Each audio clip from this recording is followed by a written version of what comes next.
Radio Okapi. Radio Okapi. Étoile. Étoile.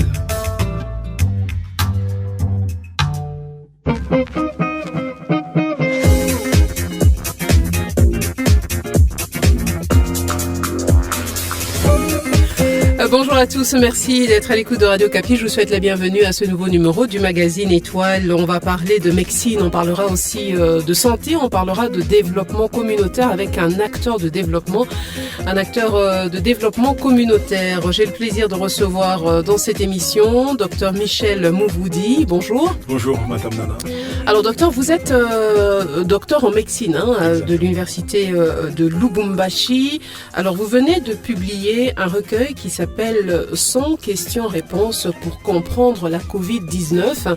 Un recueil préfacé d'ailleurs par le professeur Jean-Jacques Mouyembe. Qu'est-ce que vous nous dites dans ce recueil? Qu'il faut se laver les mains, qu'il faut porter le masque? J'ai pas eu l'occasion de le lire. Exactement. Donc en fait, merci. Donc ça fait un an que ce livre, bientôt un an, parce que je l'ai publié en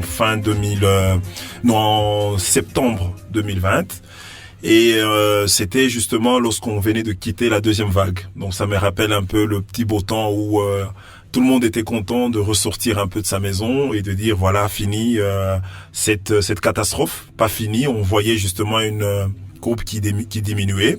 Et à ce moment-là, j'ai essayé de penser à toutes les questions que je recevais des malades, que j'ai recevais des auditeurs. Et je me suis dit justement, pourquoi ne pas léguer un outil aux générations futures, parce qu'après nous, il y a des gens qui devront apprendre de la Covid-19. Et donc, je me suis lancé à écrire ce livre qui a été préfacé par le professeur Jean-Jacques Mouyembe, à qui j'ai dit merci. Et ce livre a 3 parties. Donc, la première partie, c'est vraiment que les gens connaissent la Covid. Donc, un des problèmes qu'on avait au début, Madame Nana, c'était que les gens ne connaissaient même pas la maladie. Donc, il est difficile d'attendre qu'une population puisse lutter contre un fléau, un problème de santé qu'ils ne connaissent pas. Exactement. Donc pour moi, il fallait d'abord parler des ABC de la Covid-19 à la population. Donc vous verrez que dans le livre, j'aborde cela dans la première partie. Et la deuxième partie, c'est comment ça se passe notre système de riposte. Il n'y a pas eu un modèle universel de riposte. Chaque pays, selon son contexte, a adapté son modèle. De faire du Alors, quand on dit secrétariat technique, c'est quoi la différence avec l'INRB?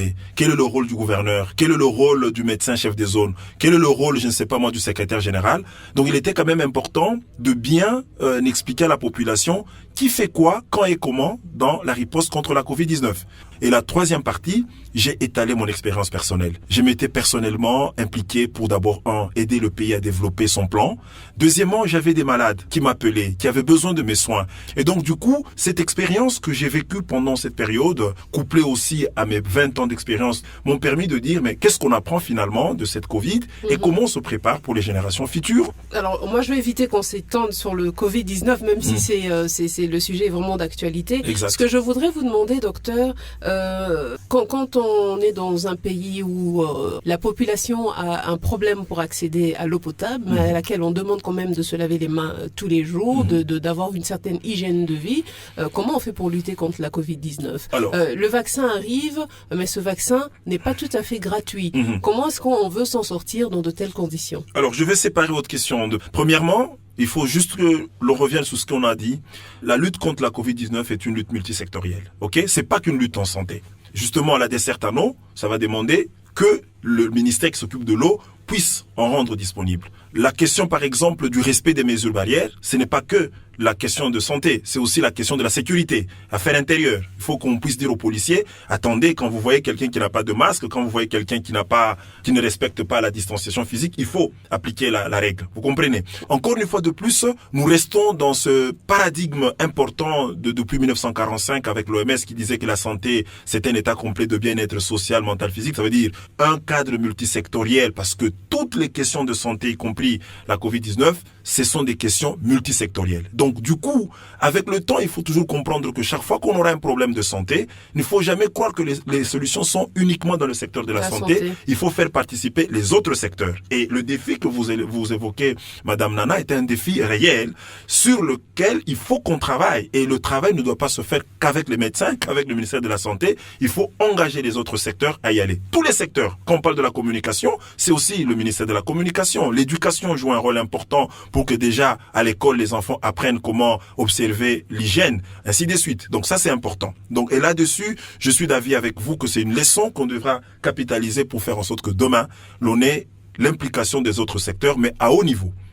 Sur la question de vaccination, madame, comme vous le savez, aujourd'hui, quand vous regardez le calendrier vaccinal chez les enfants, le vaccin est gratuit, ok? Pourquoi c'est gratuit? Parce que il y a quelqu'un qui paye quelque part. En réalité, vous le savez, la gratuité n'existe pas. Quand on vous dit que cette bouteille d'eau est gratuite, il y a un coût pour la produire. Et donc, il faut qu'il y ait quelqu'un qui subventionne. En amont paye. Exactement. Donc, c'est comme ça que le vaccin contre la rougeole, c'est gratuit. Le BCG, donc le vaccin contre la tuberculose, c'est gratuit. Le vaccin contre la polio, c'est gratuit. Parce que il y a un effort en amont qui est fait pour pouvoir supporter le coût de transport, supporter le coût de vaccination même. Parce qu'un médicament, pour qu'il arrive à être délivré, il y a tout un service qui doit se mettre en place. Absolument. Vous comprenez? Oui. Dans le cas d'espèce, il y a eu déjà un grand effort qui a été fait avec le mécanisme COVAX, ok, qui a permis à ce que certains pays à faible revenu puissent avoir accès aux molécules qu'on appelle le vaccin. Vous comprenez? Mais le vaccin ne va pas tomber de quelque part, il entre dans le corps de quelqu'un. Il faut qu'il y ait un agent vaccinateur. Il faut qu'il soit vacciné. Il faut qu'il soit plutôt conservé. Pour que le vaccin soit conservé, il faut qu'il soit dans un frigo. Il faut qu'il y ait du courant. Il faut qu'il y ait voilà, il y a une logistique à préparer. Tout à fait. Maintenant, là où justement c'est important de travailler, c'est d'assurer que on a subventionné tous les services qui vont avec le vaccin pour faire en sorte que lorsque vous venez pour qu'on vous vaccine, qu'on ne vous demande pas, un exemple, qu'on ne vous demande pas l'argent parce qu'ils doivent payer la facture du courant. Qu'on ne vous demande pas 1000 francs parce exactement. Donc il faut travailler sous des modèles de subvention oui. pour justement soutenir ce qu'on appelle des coûts opérationnels liés à l'administration du vaccin. Si on y arrive avec les autres vaccins, c'est parce que ces coûts-là sont supportés tantôt par l'État, tantôt par les partenaires techniques et financiers. Ça, c'est à l'étranger. Chez nous, ce n'est pas encore le cas. Pour la vaccination de routine, c'est le cas. Donc oui. Les vaccins des enfants. Oui. Mais pour ce vaccin-ci, je pense qu'il y a encore des structures qui demandent de l'argent et il est important pour permettre à ce qu'il y ait un accès à tous de pouvoir aussi travailler sur la subvention des services collatéraux qui font qu'on doit vacciner contre la Covid-19. Et ça reste une urgence, sinon on a une barrière financière et on ne va pas atteindre les couvertures escomptées. C'est la suite du magazine Étoile et nous recevons aujourd'hui docteur Michel Mouvoudi. Docteur, on a un peu parlé de votre ouvrage, 100 questions, réponses pour comprendre la Covid-19. Alors, docteur Michel Mouvoudi, vous êtes né à Lubumbashi, c'est là que vous avez étudié également. Vous avez fait toute votre scolarité là-bas, même votre université, puisque vous avez étudié à l'université de Lubumbashi. Docteur, vous cumulez 20 années de carrière, 20 années d'expérience dans les politiques, le management et le financement de la santé. Justement, dans ce secteur, vous avez gravi tous les échelons. Vous avez fait donc toute la pyramide sanitaire. Ma question, c'est qu'est-ce qui vous a poussé à faire la médecine? Alors, j'étais contaminé, je peux dire, ainsi, parce que mon père était infirmier d'un hôpital. L'hôpital Sendwe est un grand hôpital, pour ceux qui connaissent la ville de Lubumbashi, dans le Haut-Katanga. Et donc, du coup, il avait son petit dispensaire. Et donc, parfois, quand il était tout seul dans son dispensaire, j'étais le seul garçon aîné de la famille qui pouvait aller voir ce qu'il faisait. Et donc, du coup, j'assistais à ce qu'il faisait. Et par moments, il m'amenait à l'hôpital avec lui quand il avait des gardes, parce que le matin, il devait m'amener à l'école. Donc du coup, cette pratique m'a plu déjà de par ce que mon père faisait. Et ça, c'était bien. Mais ce qui était aussi important dans cette contamination, je peux dire, de mon père, paix à son âme, c'était que, en fait, il était un homme très respecté. C'est lui qui sauvait les gens. Je voyais comment est-ce que les gens lui disaient bonjour, parce qu'on reconnaissait en lui beaucoup d'égards et de respect, parce qu'on voyait en lui, c'est lui qui a sauvé, c'est grâce à lui qu'on est en vie. Oui. Et donc, du coup, j'ai commencé à aimer la médecine et je me suis lancé à faire la médecine, ce qui n'a pas été très facile à l'époque. Il a fallu beaucoup beaucoup étudié pour devenir médecin comme moi aujourd'hui. Alors j'imagine, puisque vous m'avez dit votre premier travail, vous l'avez exercé à l'hôpital militaire Kanvango. Exactement. Et ensuite, vous avez principalement travaillé en province, en commençant par le Kasaï occidental. Exactement. Donc j'ai fait l'hôpital militaire Kanvango à l'époque d'Omzé et je me suis occupé un peu des blessés des guerres, ce qui était assez difficile parce que bon, on était là pour aider vraiment le service de traumatologie à l'hôpital. Et après, j'ai décidé de rejoindre la brousse. Il y avait 2 vagues. Il y avait des amis qui allaient en Afrique australe. À l'époque, en 2001-2002, quand tu terminais à Lubumbashi, tu allais en Afrique du Sud, en Zambie, Swaziland, Lesotho, Tanzanie, tu avais un boulot tout de suite. C'était un peu à cause de l'influence politique aussi de cette époque-là, non? Non, mais c'était qu'à cette époque-là, dans ces pays, il n'y avait pas beaucoup de médecins. Ah, okay. Et quand tu venais quand tu venais comme médecin, tout de suite, on te donnait des très bonnes conditions de travail, un bon salaire, parce qu'ils n'avaient pas de médecins. Et donc, du coup, c'était un appel, c'était une demande très forte. Mais moi, malheureusement, j'ai eu l'instinct d'aller à l'intérieur. Et donc, je suis parti à Yangala. C'est une zone de santé dans le sud de Kasaï occidental à l'époque, aujourd'hui le Kasaï central. Et j'ai commencé à œuvrer dans un hôpital diocésain, l'hôpital général de référence de Yangala. Et c'est là où j'ai vraiment commencé mon expérience en soins de santé primaire. J'étais médecin traitant, j'étais médecin directeur de l'hôpital. Après, je suis devenu médecin chef de zone à Masuika, une autre zone à côté. Je suis passé au niveau du district sanitaire. À l'époque, on avait des districts où j'étais médecin chef de district. C'est-à-dire, je contrôlais un ensemble de zones. Donc, pour votre information, je m'occupais de plus de 600 000 habitants. Wow. Donc, quand on est dans une zone, c'est 150 000. Et mon district avait 4 à 5 zones, j'avais presque 700 000 habitants, disons. Et après, j'ai dû faire des très bonnes prestations qui m'ont valu des promotions en promotion et je me suis retrouvé au niveau de la province. Alors, en ce moment-là, docteur, est-ce que vous êtes plus dans l'administration ou plus vraiment en salle avec des malades, vous pratiquez les opérations? Alors, les deux, parce que tu es seul médecin. À la fois, tu es médecin traitant soignant, toi qui fais de la chirurgie, c'est toi qui fais de la médecine interne, c'est toi qui fais de la pédiatrie, etc., etc. Dans des conditions très difficiles, j'imagine, parce qu'on a quasiment pas d'hôpitaux. L'hôpital de Yangala, quand je suis arrivé, il y avait que 4 pinces, par exemple, dans la salle d'opération. Donc, je devais me battre pour faire une césarienne, la toute première, je l'ai faite avec 4 pinces. C'était très difficile, mais c'est après que je commençais à équiper l'hôpital. Mais aussi, tu t'occupes de l'administration parce que tu dois payer les agents, tu dois organiser l'hôpital, l'assainissement, tu dois faire des réunions de staff, et ainsi de suite. Et donc, c'était aussi l'exercice de la gestion des institutions. Et donc, j'étais très jeune à l'époque, mais ça m'a permis d'apprendre beaucoup. Et aujourd'hui, 20 ans après, j'ai occupé plus de 9 fonctions durant ma carrière. Et il me semble, ce que j'apprends, que j'ai été quand même parmi les meilleurs dirigeants des bon médecin. Bon médecin et puis un peu comme papa ou pas? Chef d'équipe. Alors papa, il était infirmier. Oui. Il gérait sa propre boîte. Oui. Donc il disait ce qu'il voulait, il fermait quand il voulait. Alors moi c'était un peu le contraire parce que je travaillais pour des institutions. En tout cas, vous vouliez être aussi bon que lui. Exactement. Et je voulais être médecin parce qu'il était infirmier. Il m'a dit toujours, il me disait, moi je voulais bien être médecin, mais j'ai pas pu continuer parce que je voulais très vite m'occuper de ma mère. Et donc je me suis arrêté là, mais toi fais la médecine. Et donc du coup, j'ai voulu toujours faire plus. Et Dieu merci, je suis devenu médecin et pas le seul de la famille parce qu'on en a beaucoup d'autres. Ah waouh, c'est très bien. Et ensuite, docteur, vous vous rendrez à Liège en Belgique pour faire votre spécialisation. Vous allez faire une maîtrise en santé publique et de développement. Vous avez également travaillé dans plusieurs pays du monde et d'Afrique, Haïti aussi. C'est beaucoup de voyages. J'étais au Rwanda, Burundi. J'ai fait le Congo-Brazzaville. J'ai visité le Bénin. J'ai fait le Sénégal. J'ai visité j'ai fait quand même beaucoup de tours, ce qui m'a permis justement d'internationaliser un peu, si vous voulez bien, mes connaissances en santé, d'interagir avec d'autres pays, d'apprendre d'autres contextes. Et donc, ça m'a donné une vraie expérience internationale. Et vous avez travaillé aussi, vous avez travaillé aussi dans des organismes internationaux comme l'USAID par exemple. Exactement. J'ai travaillé avec MSH. MSH, c'est une ONG internationale financée par l'USAID. J'ai travaillé avec AEDES, qui est en fait une agence européenne de développement de santé qui était financée par l'Union européenne.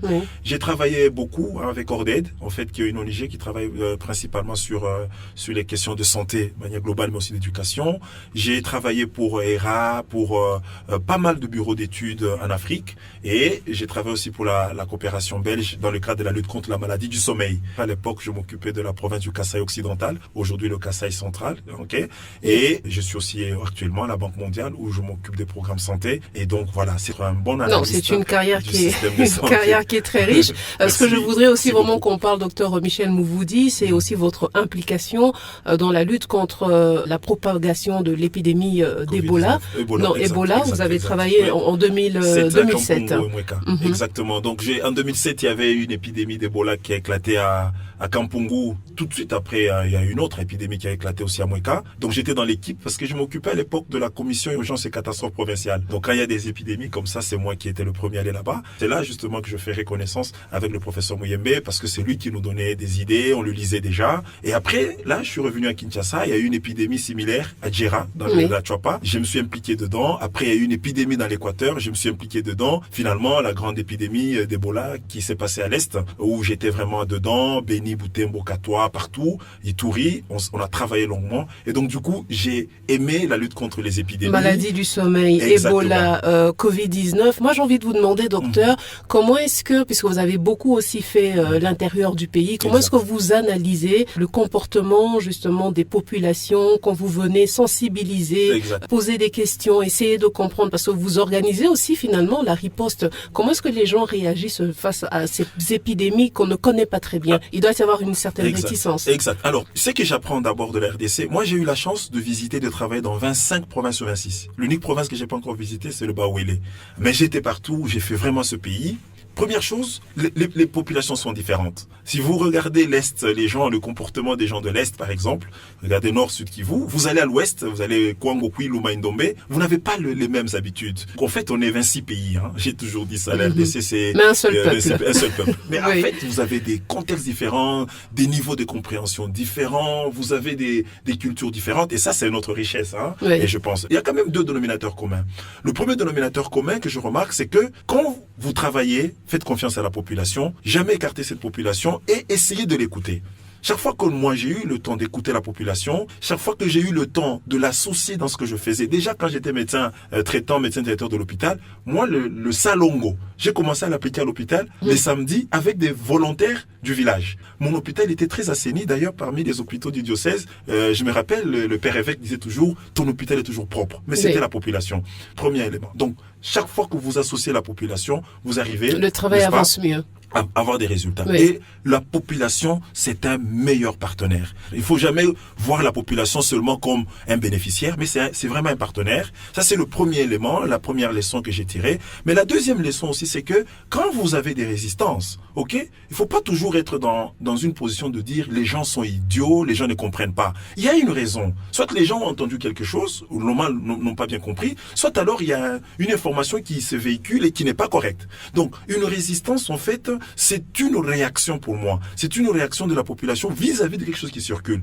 Et c'est comme ça d'ailleurs avec le PEV. À l'époque, on a construit... Programme élargi de vaccination. Exact. On a maintenant aujourd'hui dans ce pays, madame, des mécanismes de gestion des résistances. Ça existe. Avec l'Ebola à l'Est, on a eu des problèmes de résistance quand on a voulu introduire la vaccination. On a développé des mécanismes de gestion des résistances. Et donc, je voulais ici lancer un appel à tous les experts en santé publique que la résistance d'un bénéficiaire ne veut pas dire que ce bénéficiaire ne connaît rien. Il faut comprendre la raison, il faut amener la bonne information et généralement, le changement de comportement est un processus. Parfois, ça prend du temps. Il faut y travailler. Et à un moment donné, comme vous voyez avec la Covid, on a pris du temps pour que les gens arrivent à comprendre, les gens commencent à respecter les gestes barrières. C'est comme pour dire, le changement reste un processus, mais il faut maintenir la communication, il faut maintenir la sensibilisation et l'éducation, on y arrive. Peut-être que cette résistance, justement, elle s'entoure, on va dire, de certaines croyances, de certaines habitudes que les gens ne veulent pas changer. C'est clair. Alors, vous ne pouvez pas m'échanger du jour au lendemain. Même les religions, Madame Nana, il y a des religions qui n'acceptent pas la transfusion. Il y a des religions qui n'acceptent pas que, par exemple, une femme soit consultée par un homme. Vous n'allez pas dire, non, écoutez, c'est pas possible. Alors, vous comprenez que ces genres de croyances que nous avons, de par nos familles, de par ce que nous avons vécu, nos cultures, on ne les change pas du jour au lendemain. Et il faut pas surtout les détruire. Il faut y travailler calmement, il faut comprendre comment on arrive à montrer à ces gens-là que oui, ce que vous croyez est tout à fait vrai, c'est votre croyance, mais à regarder comment ça peut être néfaste à la santé, mais regardez aussi ce que vous pouvez faire. Mais encore une fois de plus, ne détruisons pas la culture, ne détruisons pas les croyances, c'est à nous de pouvoir rétablir cette confiance et en mettant des mécanismes pour pouvoir les aider. Et nous avons des modèles, des exemples qui ont réussi dans ce pays. Merci de continuer à suivre Radio Capi. Et si vous nous rejoignez, c'est le magazine Étoile qui reçoit aujourd'hui docteur Michel Mouvoudi. Alors, docteur, la dernière partie de cette émission est consacrée à une plateforme que vous avez mis en place depuis 5 ans aujourd'hui qui s'appelle CID pour compétences, intelligence, développement, expertise. Dans cette plateforme, vous valorisez et vous voulez valoriser, et promouvoir le capital humain. Quel est le contenu que vous donnez à ce mot ou à ce concept? Alors, le contenu, vous l'avez dit, c'est le développement humain et la solidarité. Donc, moi, je suis d'avis, c'est ma vision depuis longtemps, que le développement de ce pays va passer par le développement de l'homme. Okay? Quand je parle de développement capital humain, c'est, voyez, le développement de l'homme en général, de manière holistique. Et donc, parfois, Madame Nana, nous mettons beaucoup d'efforts sur, par exemple, l'infrastructure, c'est bien. Nous mettons beaucoup d'efforts dans l'économie, mais nous devons aussi mettre autant d'efforts dans la transformation de l'homme, parce que c'est l'homme finalement qui supporte la croissance économique d'un pays. Et donc, j'ai créé le site. Je voudrais rappeler ici que c'est une plateforme d'abord apolitique. C'est une plateforme non confessionnels et nous sommes des bénévoles. En fait, c'est des personnes qui sont dans un groupe, c'est pourquoi on l'appelle groupe CID, qui travaillent ensemble autour de la solidarité pour essayer de valoriser les gens et trouver des opportunités d'investir dans les personnes pour que les personnes soient rentables au développement. Et éviter un peu ce modèle usuel où pour réussir, il faut tendre la main, il faut attendre un bailleur de fonds, versus où les gens commencent à se valoriser, à produire. Et on voit des exemples. Je crois que vous aurez le temps de faire une revue dessus. Vous allez vous rendre compte que nous avons des exemples réussis endogènes où les gens ont pris des initiatives et ont développé leur entité, ont développé leur carrière, ont développé leur écosystème. Et donc c'est ça un peu le site. Mais au-delà de ce volet développement, on y associe beaucoup les valeurs. Madame Nana, moi je pense que les meilleurs pays ont été développés aussi par des valeurs. Et donc nous en avons 6, c'est vraiment la solidarité, la bonne gouvernance, la mentalité positive, l'autoprise en charge. On a des valeurs sur lesquelles nous voulons que les gens comprennent que, par exemple, aujourd'hui, le développement, c'est d'abord moi-même. Ce n'est pas que l'affaire de l'autre. Ce n'est pas toujours qu'est-ce que l'État va donner, qu'est-ce que la présidence a prévu, qu'est-ce qu'on va acheter pour moi. Ce paradigme, on est en train de l'inverser versus qu'est-ce que j'apporte. Même dans la Covid-19, la question que je pose à chacun, c'est de dire, ne soyez pas là pour toujours dire qu'est-ce que l'équipe de riposte a fait, qu'est-ce que le gouverneur fait. C'est de dire quelle est ma contribution face à cette riposte. Qu'est-ce que moi, société civile, j'apporte? Qu'est-ce que moi, enseignant, j'apporte? Qu'est-ce que moi, journaliste, j'apporte? Ce renversement du paradigme pousse justement les gens à être des éléments d'un collectif qui contribue à un objectif commun de santé, un objectif commun d'éducation, de développement, de manière plus globale. Et donc, c'est autour de ça que j'ai fondé en 2016, le 2 juin précisément, le groupe CID, RDC Solidarité, en fait, qui développe des programmes très intéressants sur le développement humain et la solidarité. Alors, docteur, vous me dites que vous êtes 70 000 membres répandus exactement à travers tout le Congo, et vous avez 6 programmes qui s'articulent, si vous voulez, en 6 points en fait. C'est 6 programmes. Il y a les bourses d'études.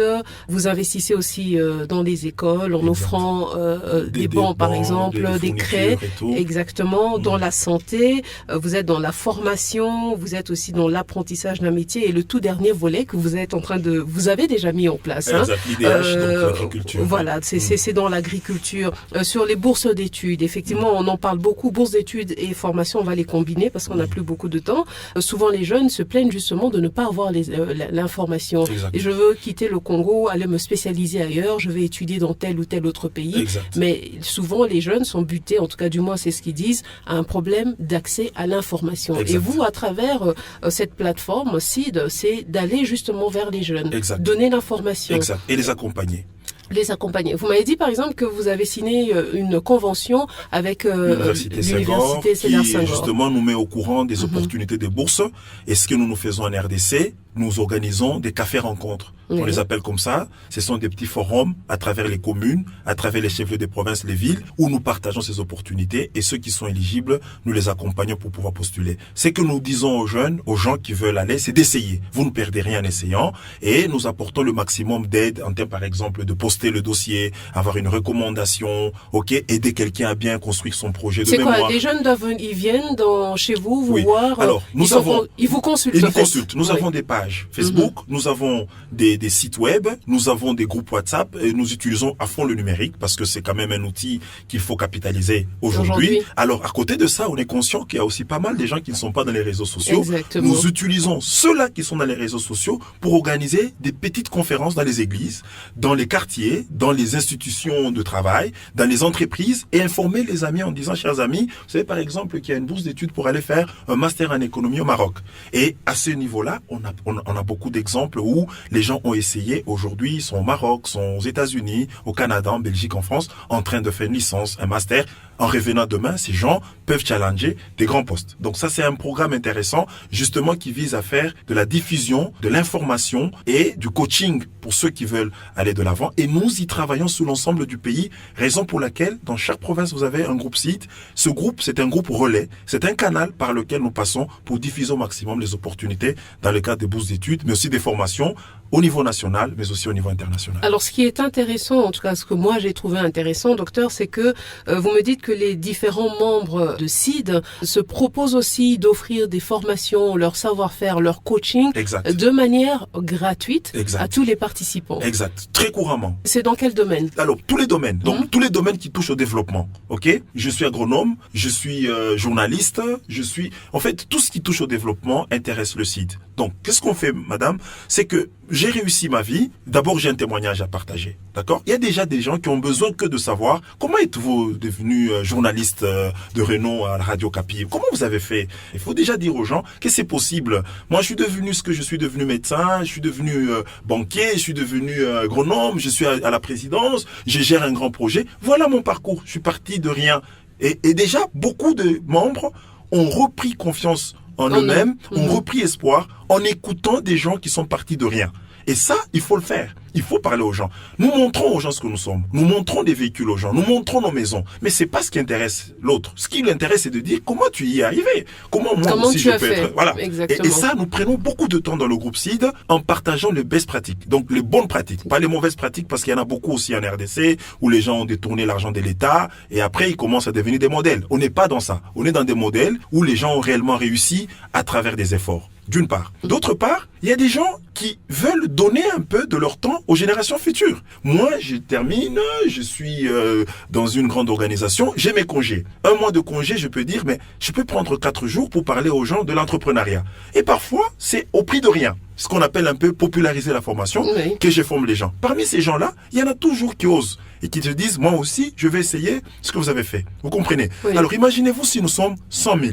500 000, 1 million à faire ça, mais nous tirons la base vers le haut. Nous donnons à chacun la possibilité ou les outils qu'il faut pour pouvoir mettre en place son propre programme de développement. In fine, de l'addition de tous ces programmes, on a une société qui commence à se prendre en charge. Et donc, c'est cette vision que j'ai et j'ai ambition d'atteindre 1 million de membres d'ici fin 2022 avec le même paradigme où on travaille vraiment, où on engage les gens, où on redonne l'espoir aux gens. On dit aux gens, ne comptez sur personne. Ce que vous devez faire, personne ne le fera pour vous. Et donc, du coup, les gens arrêtent de rêver, arrêtent d'étendre la main en croyant que c'est un bailleur de fonds qui va développer sa vie, mais lui-même, il commence à réfléchir sur son quotidien et il définit sa contribution à sa transformation et in fine à la transformation de la société. 70 000 membres, comme vous dites, c'est pas rien. Si on prend les cotisations de ces différents membres, vous me dites que c'est avec ça que vous faites justement des dons dans les écoles, la réhabilitation, c'est des dons de bancs, de craies, de fournitures. Oui, et des soutiens aux formations, d'aide parfois de solidarité aux membres qui sont dans des situations difficiles. Par exemple, là, le groupe vient de mobiliser presque $4 000 que nous allons devoir utiliser pour soutenir nos amis du Nord Kivu après l'éruption volcanique. Ça va être transformé en achat de moulins. On a tout un programme durable qu'on va mettre en place. Mais c'est déjà bien de voir que le Congolais lui-même aussi peut faire quelque chose pour son frère. Il n'attend pas un bailleur de fonds, il n'attend pas un avion qui vient des États-Unis. Vous êtes absolument contre ça, hein? Je suis contre ça, en fait, parce que, pas contre l'aide. Tout le monde peut être aidé, mais on ne peut pas être aidé ad vitam. On ne peut pas toujours vivre de l'aide. Mais aussi, ce qui m'inquiète, Madame Nana, c'est que on donne l'impression que tout ce que nous allons devenir demain, ça sera l'aide, ça sera la main tendue, ça sera la décision des autres. Ces genres de choses ont tellement détruit le Congolais qu'il a même perdu confiance en lui-même. Il croit à longueur de journée que mon salut, que mon développement tombera du sommet. Dieu nous a tout donné dans ce pays. On a des terres arables, on a l'eau la plus douce, on a les forêts, on a les mains, on a tout. Il faut nous mettre au travail. Et donc, c'est sur ça qu'on travaille. Donc, les membres font des petites cotisations par coordination. Et vous allez voir sur notre page, ce sont les membres qui prennent des initiatives d'aller soutenir leur école, d'aller soutenir leur centre, de soutenir un membre en situation difficile, d'imaginer des petites formations pratiques sur les métiers, de faire de l'agriculture. Aujourd'hui, vous allez visiter nos champs, vous allez vous rendre compte qu'on n'a pas un bailleur derrière, mais ce sont les cotisations de membres. Ceux qui ont beaucoup donnent un peu plus que d'autres. Et après, on partage les revenus et on inclut ces revenus aussi dans le soutien de l'éducation de la santé. Pour moi, le modèle, je dirais pas unique, mais ça reste pour moi le vrai modèle qui peut changer ce pays. En quelques mots, quel est le bilan que vous faites des 5 ans d'existence de CID? Alors, pour moi, le bilan, il est positif. Alors, je pourrais vous donner lors d'une prochaine émission des chiffres, parce qu'on a des chiffres, on a un rapport annuel que nous partageons chaque fois. Vous en parlerez vraiment avec des chiffres à l'appui. Ce que je peux vous dire, Madame Nana, le chemin est encore très long. On n'a pas la prétention seule de travailler et de faire tout. C'est pourquoi d'ailleurs, on lance beaucoup d'appels à d'autres partenaires sociaux, pas des partenaires financiers, sociaux pour dire, mais est-ce qu'on peut, par exemple, avec des ONG, d'autres ASBL, se mettre ensemble et commencer à travailler dans la même vision. Et pour moi, je m'y consacre tellement, je consacre mon temps, mon énergie et le plaisir que j'ai, le salaire que j'ai, c'est cette considération que je reçois de mes citoyens. C'est cette estime, ces remerciements que je reçois de ma population, des gens qui n'avaient rien, qui n'étaient nulle part et vous dire, docteur, c'est grâce à cette formation que je travaille, c'est grâce à cette petite formation que je commence aujourd'hui à payer les yeux de mes enfants. Ce retour-là d'estime, de valorisation d'abord à ma personne qui avait donné l'idée, mais aussi de la personne demain qui ne commence plus à vous demander et qui commence aussi à contribuer pour les autres. C'est qu'on appelle un peu le potentiel de relèvement dans le livre que je publie. Bientôt, vous allez lire cela. Et donc ça, pour moi, ça reste le plus beau salaire de ma vie. Merci beaucoup à vous, docteur Michel Mouvoudi. Ce que j'ai oublié de dire, c'est que vous êtes aussi à vos heures perdues, dessinateur, peintre et écrivain. Ouais. On attend, vous m'avez dit, d'ici la fin de l'année, 3 ouvrages. 3 ouvrages vont être encore publiés aux éditions du CID et nous allons devoir les présenter avec vous. Donc c'est des ouvrages qui parlent encore une fois de plus du leadership, du développement, parce qu'on veut être dans le concret, toucher les questions des sociétés. Merci beaucoup, docteur Michel Mouvoudi. Je rappelle que vous êtes l'auteur de 100 questions-réponses pour comprendre la Covid-19. Vous êtes également celui qui a initié le CID pour compétences, intelligence, développement, expertise. Merci d'avoir accepté notre invitation. C'est moi qui vous remercie. Merci à Jean-Marc. Merci docteur. Merci à Jean-Marc Matouaki qui a contribué à cette émission. Sylvain Matundu et Hippolyte Kapanga étaient à la mise en onde, micro, Nana Bolodjoya Remoto. On se retrouve avec vous la semaine prochaine.